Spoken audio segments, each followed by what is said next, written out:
నేను ఒక్క మాట ఈ వేదిక మీద నుంచి సినీ ప్రముఖులందరికీ కూడా చెప్పదలుచుకున్నాను.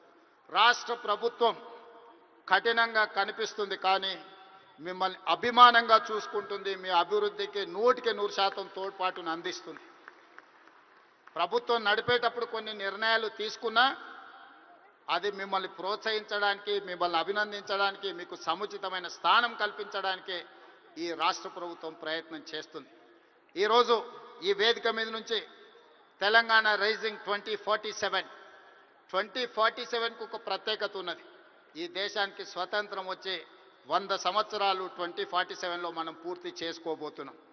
మరి స్వతంత్ర భారతదేశంలో 100 సంవత్సరాలు పూర్తి చేసుకుంటున్నప్పుడు మన దేశం ప్రపంచంలోనే ఒక అద్భుతమైన దేశంగా, మన దేశం ప్రపంచం ఎకానమీని శాసించే విధంగా మన దేశం అభివృద్ధి చెందాలి. అది పరిశ్రమలు కావచ్చు, ముఖ్యంగా IT, pharma, defence and film industry. Film industry కూడా ఈ దేశంలో ఒక గొప్ప పరిశ్రమగా రాణించాలనేదే మా ప్రభుత్వం యొక్క ఆలోచన, మా ప్రభుత్వం యొక్క ప్రణాళిక.